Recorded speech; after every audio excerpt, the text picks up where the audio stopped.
So I want to see the artwork on the wall behind you, Mike. What is Oh, that? these photos were done during the Obama administration, and I'm forgetting the artist's name who made those prints, but that is our a beautiful woman in hijab representing, and I think there were a few different ones for various communities, and Yep. I have the Muslim one representing my wall. Well, I'm glad that we got a chance to take a peek at it, and of course we can look it up later to see who that artist is. I know. Speaking of artists, you're a filmmaker artist. I got to do a little bit of reading about you before we started, and I know that this wonderful film. There, I'm starting off right off the bat by calling it a wonderful film, You're so Breaking kind. Thank you. Fast. It was a real blessing that it was the first narrative film I watched when I was invited to participate in the festival this year. It was the first one I watched, and I couldn't watch any more that day. I had to digest what I experienced by watching your film. Oh, you're so sweet. It just is what it is, right? Sometimes emotions and the satisfactory experience of storytelling, you need to sit with it for a minute. But I found out afterward that this had been a short film project that you took to Cannes, and imagine that it was your first short film too, wasn't it? It was my first any film, but yes. And you made it into Cannes, so that's kind of a good sign. And after that, you decided that you wanted to tell the story further. So tell me, what was it about, not just the success of bringing that film to Cannes, but what was it about the story that made you want to explore it further? You know, I think it was after we went to Cannes and various other film festivals with the short, we really people kept asking us, what happens to them? Do they end up together? What is their story? And we got enough interest where we felt like their stories were not done. I think a lot of people write shorts with the hope that the short will catapult into a feature. That was not the intention with this particular short, but we're grateful that it resonated enough that we were able to develop it further. And I think, you know, the short, the conceit in the short was just the first night of Ramadan. So we had this built-in convention. So exploring the entire month was already there for us, and we could really sort of slow burn their relationship. And so it kind of just made sense, whether we knew it did at the time or not. It made sense, and you know, we sort of went on that journey. So most people who are watching our chat will have seen the movie first. But in case they're seeing this chat and they haven't seen it, it's a delightful rom-com in the very traditional sense. And our lead romantic character is an Arab American Muslim living in Hollywood or outside of Hollywood, right? West Hollywood. West Hollywood. That's very specific, right? And showing us a glimpse of his family life as well. We rarely get to see any depictions of Arab Americans, period. And we rarely get to see any depictions of Muslims in America. And when we do, it's not in this really accessible format where we're seeing families that are like our own families. So tell me about trying to explain to someone as you're looking for backing for this film that that's what your intent is. Because as soon as they hear, you know, an Arab American lead, they probably had a much different idea about the kind of story you were going to tell. I think, I mean, so much of the genesis of the film, even at the short, was because there was a lack of representation of an experience that even remotely resembled my own, both as an Arab American and as a Muslim. So much of what people think they know about me is from what they watch on the news. But I've lived a life where my identities, culturally, religiously, and my sexuality have not intersected in a way with huge conflict. And I think anytime we see these stories, especially when we're dealing with any story of faith and sexuality, there seems to be just tremendous amount of shame or guilt or fear or the need to come out and choose a side. And, you know, and there's an entire cross section of people in this country who have reconciled those things as not conflicting and are able to live, you know, a life where they coexist. And I think just hearing that immediately brought people to this film, to the idea of this film before it was a film. And I think people were like, yeah, I guess we don't get to see that. This is unique in that way. We want to know more about that. And I think especially in the Arab American world in Hollywood, there is such a desire to, and I actually, let me just say, I think this is true in all cultures and in all ethnicities. There's such a desire to reclaim the narrative, to tell our stories through our lens versus through the lens of other people with the platform to tell them. And I think for me, I think being able to be the person to tell the story that most represents or most looks like my own journey was hopefully enough for people to say, we need to support this story getting out there. Authentic casting, authentic storytelling is sort of starting to be on people's minds, particularly in Hollywood, but even in the audience across the country, where they're starting to think of that. They're starting to look for that. And I think one of the things that we're in a time where people can create without permission, right? We have, everyone walks around with a film studio in their pocket or a television studio in their pocket. So they don't need permission to tell the stories. But you're telling the story, not just with quality writing, but this is quality filmmaking. Oftentimes LGBT romance stories might not have the budget to support the kind of standards that a Julia Roberts movie might have. I made sure to mention Julia Roberts because I know you love her. I love her. And I think you captured that. So tell me about assembling your creative team. Thank you. Thanks for saying that, by the way. So the short came about because I was having coffee with Michael Lannon, who was the creator of a show on HBO called Looking, that was essentially gay Sex in the City. And I like that description. I mean, it kind of was. And he was asking me, you know, who represents you or your perspective, or who feels like you on TV? And I was like, frankly, no one. And he was like, you should write that. And so that's kind of where that original script came from. And at the time, his associate producer on Looking and I had become friends because we were working on the same lot. And sorry, Grant, we're going to need you to edit this out. My phone is ringing. I'm so sorry. We were working on the same lot, and he read it and said, hey, we need to make this. And he brought real legitimacy to the project. And I was working with, and my very best friend was a producer on the film, and she is Arab and Muslim and female, and a friend of mine who was Arab and Christian had read the script and was also a producer. And so I was sort of running in a circle of these up and coming producers who really understood the nuance of the story. So they came on. And then I also, luckily, you know, I come from New York and with a theater background, and had a good Rolodex of actors, especially Arab American actors, who I could call on and was able to use in shorts. And then when the feature came about and we were able to hire a casting director, she was amazing because I was able to say to her, specifically, these are the countries that we will look at actors from. If they are from these countries, they can audition. Otherwise, you know, it's just not real. It's just a lot of brown people who look alike, but they don't come from this experience. And as somebody who was authentically from the experience, I wanted to populate the movie with as many people who could understand it as possible, and also create those kinds of opportunities, because if we're not going to do that, who else is doing it for us? Right. Go ahead.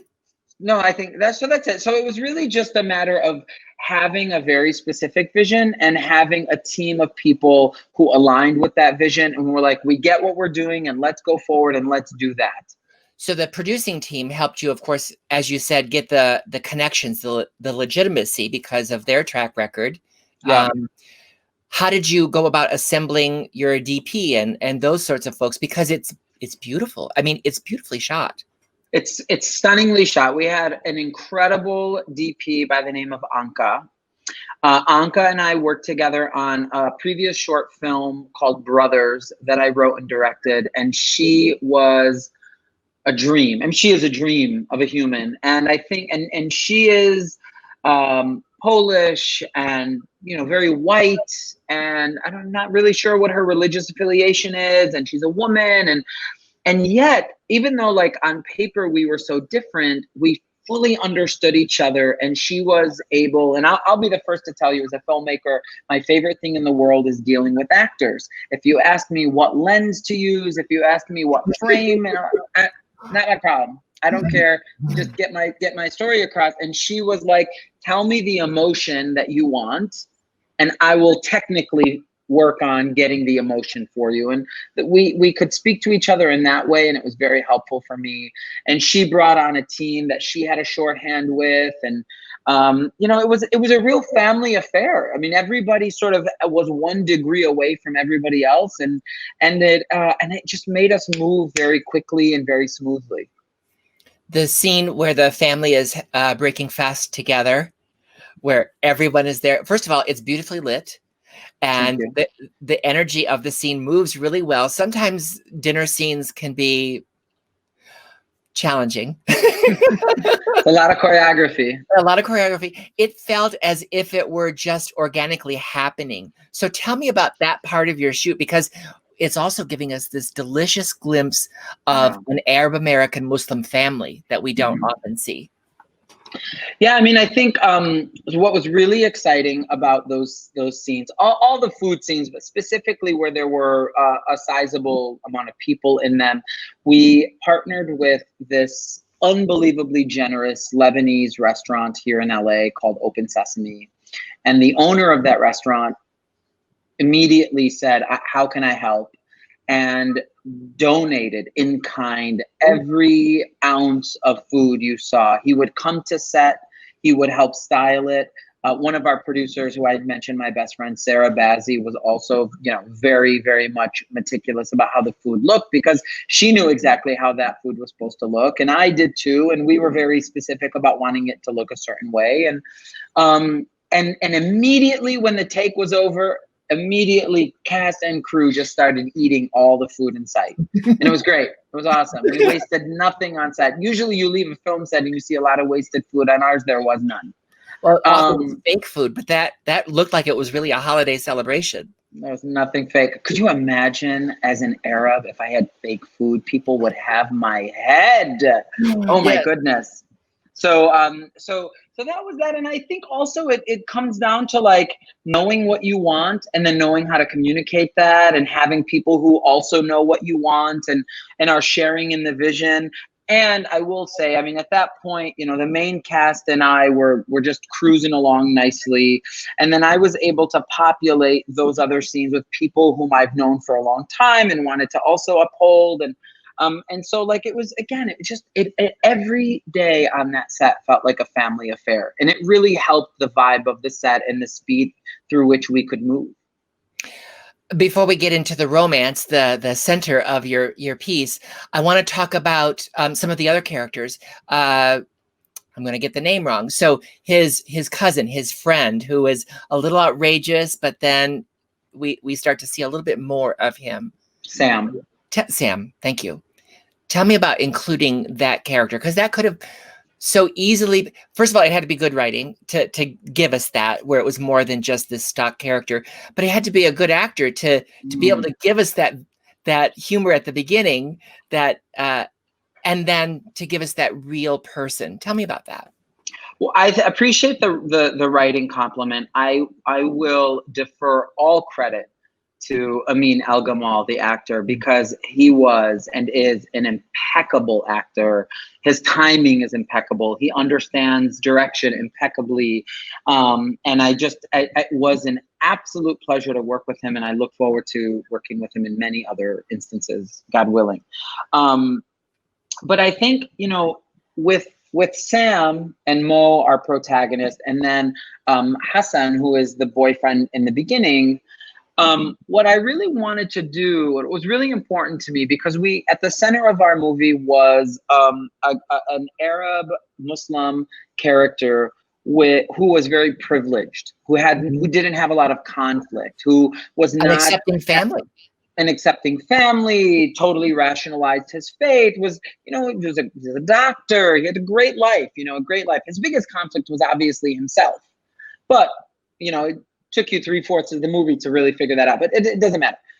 But I also didn't want to disparage or ignore the fact that not everybody gets to live with such ease within the intersectionality of those identities. And so having somebody like Hassan, who was going to choose culture with some religious influence over his identity, having somebody like Sam, who was like, this culture and this identity doesn't want me, so I'm going over here where all the gays will just love me forever.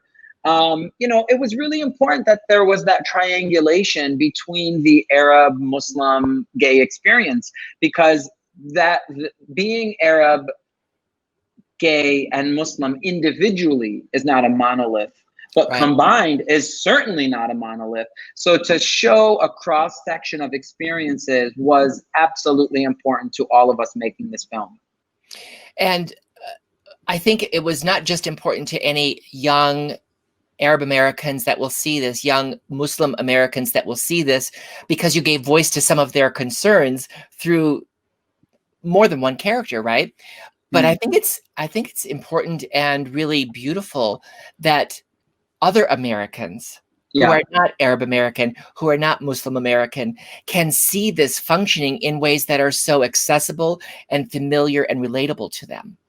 I appreciate that. Thank you for saying that. And I think when you distill it down to its core, our fears, our traumas, the things that hold us back are all connected. They're all the same. We don't do things mainly out of fear. The fear may be resulting from who knows what.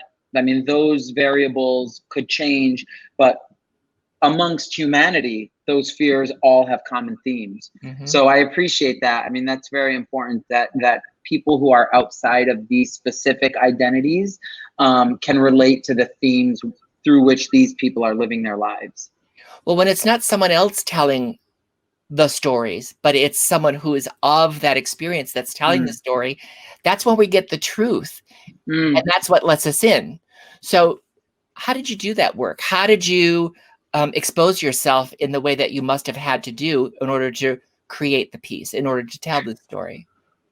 Eden, we're gonna probably get emotional here. I will say I was talking to a friend a while ago and saying how pleased I was with the response that the film is getting. And that friend said to me, you probably could never have made this film at any other point in your life. And I think, and I never even thought about it, but as I thought more about it after I heard that, I thought to myself, that's probably right. I probably needed to do the work that I needed to do on me so that this story could come out in the way that I think people are now experiencing it. And I don't think that could have happened any other time but now. So how did you do that? Well, take me to that moment where you are not even the short story, because that could have felt more like an exercise. But when you dug deeper and you got us all of those characters and these rich moments, and you're typing fade out the end, to that moment, what was that? I think in a lot of ways, it was the version of history that I wished existed.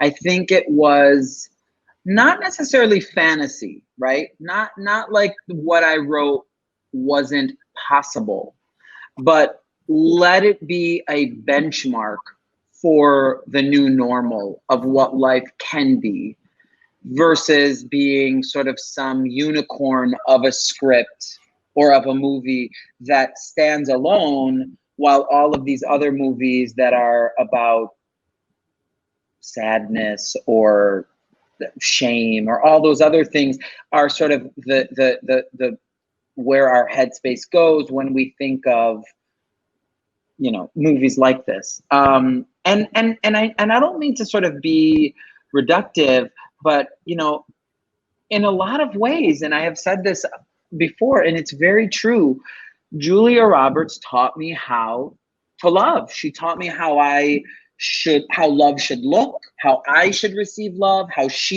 love should be given to me. And it never has, it never was. But what would happen if a new generation of people saw themselves in a love story that looked like it could star Julia Roberts if she were a gay Arab Muslim male? And would that change someone's idea of the kind of love they were deserving? So where was your scene of Mo saying, "I'm just a boy standing in front of a boy"? It's in the karaoke bar. Yes. Yes. Yeah. Okay, so let's get to the romance then. Because it was delightful, it was playful, it was real. It wasn't, sometimes these kinds of stories can get a little gratuitous. And it wasn't that. It was sweet. Yeah. It was sweet. It was a real rom-com. So how did you not just get that on the page, but how did you get that out of the cast? Clearly it started with the casting. Yeah. Well, tell me about building that. Yeah, I'll speak to it in two ways. First, about the storytelling, and then second, the brilliant cast who made it happen. The storytelling was, you know, we talked about where I was in my life when I told this story. And I think being okay in the gay community, being okay with being a slow burn, with not jumping into something, with something that, you know, not obviously not sitting in judgment of anybody who can jump on an app, find somebody, get it done, and do their thing. That's awesome. But it's cool. That's your thing. That's cool. I think for me, being okay with living in a community where I am not like that, and knowing that there probably are other people out there like me too. You know, I wanted to write a character who was just probably more of a slow burn. And then when we cast these two incredible men, the beauty of it was our lead, Haz, who's a dear friend of mine and has been for many years, and also from Dearborn. We'll have to have a lunch or something when the pandemic is over, so we can all compare notes on our. Yes, I'd love that. I'd love that. But, you know, he was so used to living in his exoticism. He gets cast to be this like hunky, beautiful, groin forward leading man who's like, you know, sexual. And when I was like, it's just not this dude. That's not who this guy is. You know, he's much more head, he's much more heart, and he's uncomfortable. And it was a real challenge for him. But I think because it was so new, everything he was doing was creating for the first time. And he just he sort of found his version of this character that was like fresh and exciting for him. And Michael Cassidy, I cannot say enough about Michael Cassidy, who played Cal. He said something to me on set that I will never, ever forget. He said, you know, when I show up to work every day, my job is to fall in love with my co-star. And I have never fallen in love faster with a co-star than I have with Haz. And I really believe him. And I believe that he did that because he is just a really I mean, Haas is very lovable, obviously, but he's also such a good actor that he was like, these are our given circumstances. This is what we have to live in. And they were awesome together. From the minute they met, there was great chemistry between them. Mm. And can you believe the very first scene we shot was the scene in the car wash where they were supposed to sort of have been together for quite some time. And I was like, oh, if this is day one, this is going to be great. Oh, that would have been a hard scene to start with if their chemistry didn't work, wouldn't it? Because yeah, it really.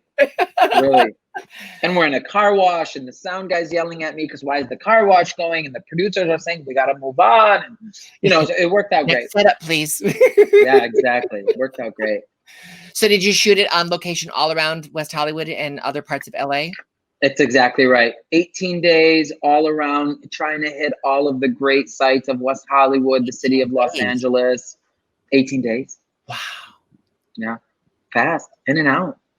How did you do that? I didn't. This great producing team really figured it out. I just said, hey, where do you need me? And like, they just went and, you know, and trust me, we couldn't have afforded another day. So we got it all done in 18. I think a lot of times people who love movies don't understand that filmmaking can be that sort of, okay, now we have all the pieces in place and I'm just gonna have to trust this because we don't have one extra dollar. It's so true. And I'm such a theater person. Like, I come from a space where we spend like 3-4 weeks rehearsing a play in chronological order. And then like, oh, I heard you had rehearsal for this though. I heard you. We did. Let them give we did. I mean, look, we didn't have 4 weeks. We had 2 days. But even in the film world, you know, that's probably more than a lot of people are used to. So rehearsal, I think, is what you get while they're setting up the shot sometimes. That's exactly right. That's exactly right. So getting even just a couple days of it with these actors was like immensely helpful. And it really sort of set the tone for the pace of the movie and how this, you know, and sort of how I was going to give direction to each of them and listen to how each of them needed me to give direction to them. And they're very different actors. They work very differently. And I loved them each so much for very different reasons. Tell me about the family, casting the family, because they made me want to be part of their family. I know. Thank you for saying that. The mom is a wonderful Chicago actress. She's based here in LA, but she's from Chicago. And that she said to me once, she said, God, I never get to play a happy person. And I'm so happy to play a happy person. And I said, exactly why we're doing this. Yeah. So, and she just nailed it. You know, the script describes the mom as a linebacker of a teddy bear. And I think that she really sort of leaned into that in the best way. The father was a day player. I actually didn't know him. Our extras person cast him, but he looked so perfect. And he really knew how to eat some watermelon, so we needed him. He was awesome. So he was great. And then the aunt was a very good friend of mine. And the man who played her husband was also a day player who I had never met until they showed up on set. Do you want to hear a fun fact, actually? Yes, please do. I've never told this story. You're the first. An exclusive for Out at the Movies. That's right. There was supposed to be a nephew. In the movie, Mo references that she has grandkids, the mom has grandkids and one on the way and whatever. And there's a nephew that he's really close with.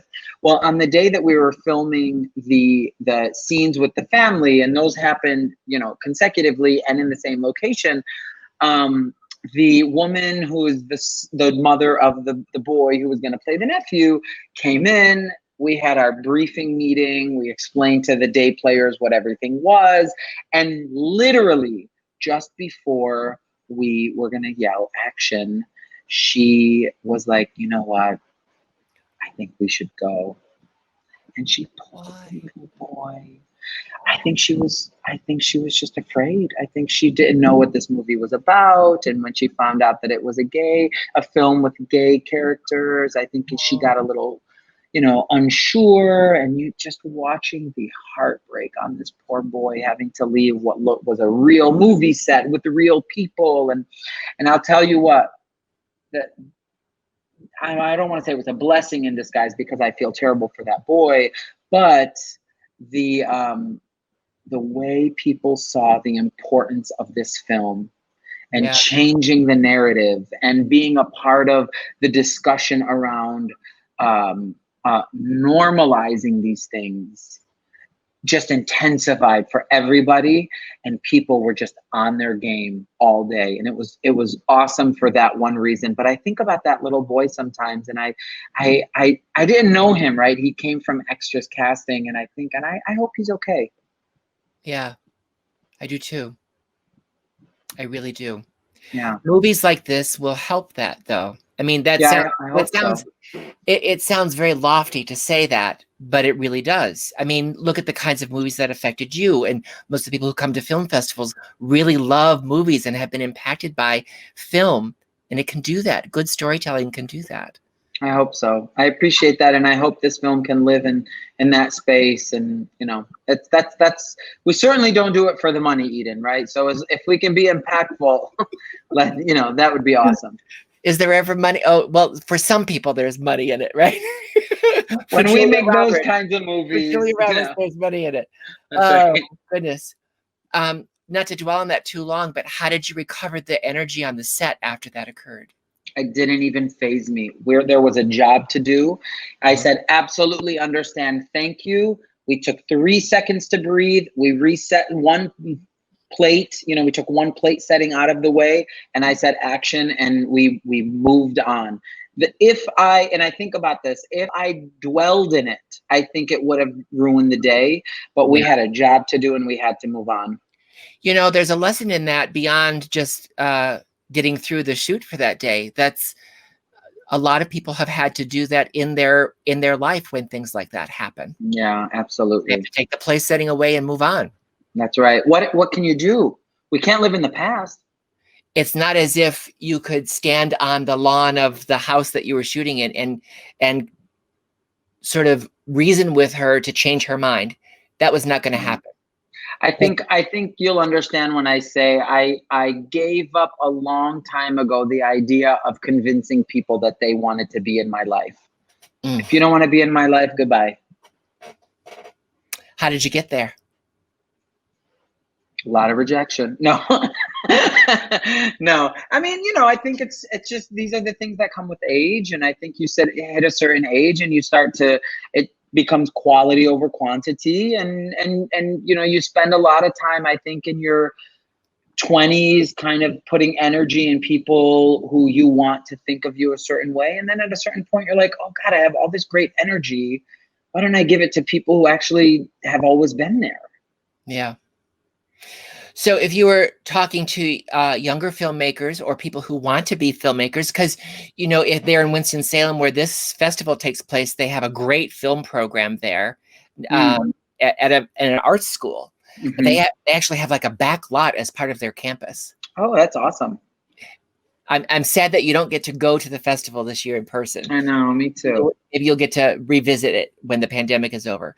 But if you were talking to younger filmmakers, whether they're Arab American or Muslim American or whatever, what is it that you have learned that might help them skip a few hard knocks along the way? What would you impart to them? Because clearly you had a great deal of blessing when you had a network of people, but you had to work at building that network of people to have that blessing. Yeah, I would say, honestly,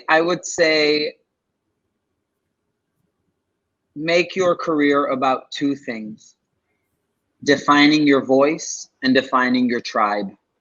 Know who you are and what you want to say, and know that what you have to say is worthy of being said, and surround yourself with people who believe you. Wow. What's the first step to giving yourself permission to do that? Because sometimes if you can think back to when you were a student, sometimes that can be difficult because there's student debt and pressure and grades and if they're not lucky enough to even go to film school, that's a whole other topic, right? About people who don't have access to that formal training. How do you give yourself permission to take those lessons? How do you give yourself permission? I think I don't know. Well, how do you give yourself permission? I don't know. I think that's a daily thing sometimes. Yeah, I don't think it's life you're it's at. not. I think it's not consistent. I think some days you're more forgiving to yourself than others. And I think hearing you say that will be instructive to some of those people who are dreaming of having the kind of work that they just saw you create. Oh. So if they're not privileged enough to be able to go to film school, and by the way, I was not. I did not. That's why I'm bringing it up. Yeah. So tell me, how does that work? What were the foundational steps for you to go from a traditional education to becoming a filmmaker? I right place, right time, made a friend who was in the industry, encouraged me to tell a story I didn't even know I needed to tell, found the strength within myself with the support of others around me who were like, that sounds like a story you should tell. Put that story on paper. It was ugly. It was messy. Didn't make a lot of sense. Found somebody else who had been around it for a while and said, here, let's help structure this because there's a lot that's worthy of telling. And then just found people who were like, let me hold your hand and get you there. It's going to be okay. We're going to do this together. And that's why I just can't say enough about finding your tribe. Did you build that tribe when you were working in theater? You still work in theater, yes? I do, yeah. So did you begin building that tribe in your theatrical work? I think so. I think, interestingly enough, I think the LGBT community learns at an early age that they're going to need a tribe. That that tribe is gonna come in a bunch of shapes and sizes, and from people that may or may not share DNA with you, or I think so. Having the theater as a backdrop for where I learned a lot about family and creating relationships, no matter what my job was, and I've had a lot of very different kinds of jobs. I always found myself gravitating towards people who, no matter what I was doing, were uplifting me in that position, or uplifting or believed in me, and were not sort of like saying, you can't, you're not good enough, you're not worthy enough, and I think just wanting to sort of always be in and around. And I think there's a big difference between that and yes people, right? I'm not at all talking about yes people who are just sort of saying yes just for the purposes of yes, but so much of my tribe is about people who are challenging the things that I say and do, and saying, I trust you, I love you, I believe in you, and also maybe we should reconsider this, or maybe when you said this you meant this, or so I think it's your tribe is certainly not somebody just applauding you along the way, but saying like, I believe in you and I want to see you be the best version of yourself. We're getting close to the end of the time, and I don't want to jump to the finale before I give you a chance to say, I mean, you've done plenty of these interviews already, and I read that your film has been picked up, so lots of people are going to get to see it. So you're going to do a whole lot more. I hope so. I hope to God, yes. It'll have a theatrical and I'm sure streaming release. So bravo. Thank you so much. But these kinds of interviews don't often give you the chance to just say whatever you want to say, because they're usually so truncated, right? For news, since we're virtual, we can do whatever we want. Yeah. So before we wind up, Mike, what is it that you want to say when you're talking about your film or the work that you're doing, or anything? What is that you want to say in addition to what your film has said? I firmly believe, I believe, and I think, I think people who talk about faith and their religion, and I think those kinds of conversations can be a little bit tricky. And this is certainly a film about faith. I think there's a lot in this film that shouldn't have happened, that happened because the world was on our side with it. And I always want to, I just think like this, like, should this film have been funded? It was, you know, by the grace of God, it was. Should we, you know, should we have gotten the cast that we did? We did, you know, and I'm sure we can talk about a million reasons why the things happened that happened. But in a way, like, I'll always be grateful that there was some greater energy guiding this film on its journey. I really, really believe that there was some sort of, I don't know what to say, but just there was someone out there really looking over this film, and I am perpetually and will always be grateful for it. And because of that, I will say, and my biggest takeaway for and from this film is, and it's a quote from a musical. Yay! It's a small show called Title of Show. I don't know if you know it. I don't know if yes, of course, know it. Title of Show, yeah. The vampires and yes, Die Vampire Die. Yes. Yes. And at the end, they sing a song and they say, "I'd rather be 9 people's favorite thing than 100 people's 9th favorite thing." And that's really what I want for this film. I don't care how large a population it will impact. I just want it to touch one person who feels like their story has never been told, or a version of themselves would never be on the screen, or it gets better, or there's a path for you to be exactly the version of yourself that you are. And if it's just one, I truly feel like my job is done. And if it's more than one, it's all gravy after that. Well, I know for a fact it's more than one. Thank you. We can even look at your cast, your leading man who is accustomed to being exoticized rather than playing fully realized characters, and the mother who never gets to play happy women. So you did that even before you edited the film. Now, of course, we're being very serious about the impact of a rom-com, and sometimes rom-coms can do that. That's so funny. That's so true. Well, I mean, think about it. Rom-coms are popular because they're accessible and they tap into something that so many of us enjoy and experience and long for. But you were able to do this by telling the story with Arab Americans and Arab American Muslims in a way that, you know, I think sometimes, especially as this gets released a little wider, it will be very tempting for people to say, oh, it doesn't matter that it's Muslims. It doesn't matter that it's Arab Americans. It's universal. It could be anyone's story. And I would take exception to that by saying, no. It's absolutely important that it's an Arab American story, that it's an Arab American Muslim story, because not only do those folks deserve to see a rom-com, but I deserve the quality of seeing a rom-com about all sorts of people. Yeah, absolutely. I love that. That's so true. That's so very true. And recognizing that love, no matter what shape it comes in, is universal. Absolutely. So if someone's watched this before they've seen your film, because we don't necessarily know what order they'll click on things, I think they got the idea that it's a good film and it's a fun rom-com, and it's funny, it's sexy, it's heartfelt, it's beautifully shot. What else would you say about your film to encourage someone to click next and watch that film? I think we're living in a pretty, it's hard right now to find joy in the world, in ourselves and our surroundings.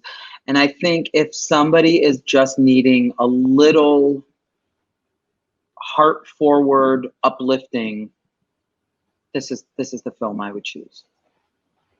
I agree with you. Thank you. Mike, thanks for making time to come and do this Q&A virtually for my pleasure this year. What a joy to meet you, Eden. And I look forward to having many more conversations with you. Yes, now that we know how to connect with each other, Yes. I hope I get to be part of your tribe now. Yes. Oh my God, I can't wait. I love new tribe members. Yay! I'll expect my pin in the mail. Yes. Very good.